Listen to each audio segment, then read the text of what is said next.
Good morning. Out for another walk, and one of the things that came up when I posted a quote on the Facebook page, a quote from 𝗣𝗲𝗀𝗀 that said, if you knew how powerful your thoughts were, you would never think another negative thought.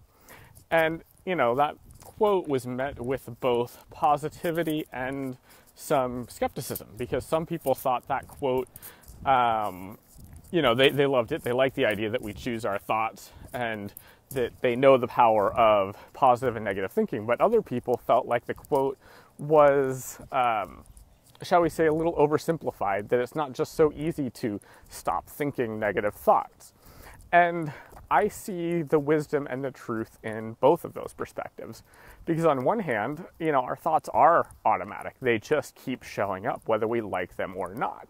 On the other hand, thinking, like our life, like waking up, like eating, like exercising, like meditating, like our speech, is a habit. And as long as we really recognize that thinking is a habit of our mind, then we have the opportunity to actually change that habit. So one of the things that I really found helpful in my spiritual journey for how to overcome negative thinking is this idea that I actually got from the health space, which is when we fill our body with good food, we have less craving for the negative food, okay?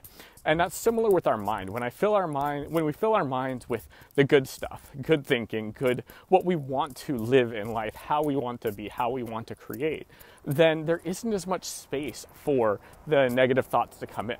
So that's the first thing that actually helps me a lot. Whenever I have a negative thought come in, it reminds me that I can shift my attention. This is one reason why I actually like affirmations. It's, affirmations can help change our subconscious minds and help us create kind of lives we want. And I always focus on affirmations that help me embody who I want to be: unconditional love, kindness, compassion, those types of things. However, the real strength, in my opinion, for affirmations is that they have us putting into our brain the good stuff, which doesn't leave space for the negative stuff to come into our minds. And I think that's a really important distinguishment.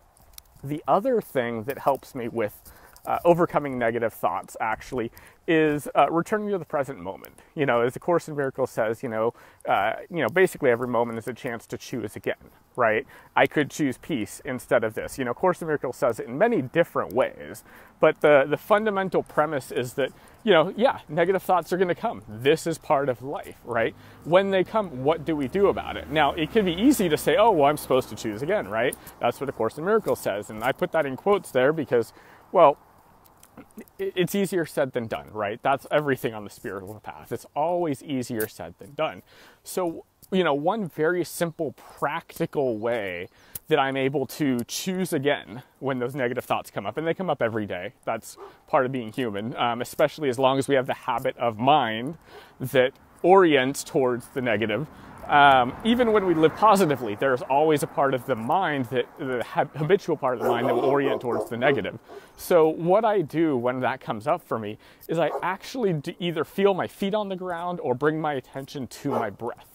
And it's a very simple practice, right? We have a negative thought.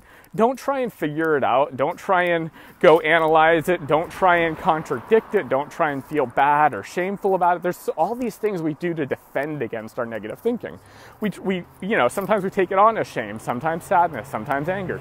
Sometimes we try and deny it. Oh, well, that's not a good thought, so I'm going to push that away, right? All those are forms of rejecting the present moment, because sometimes negative thoughts are part of the present moment, and that's just a fact of life.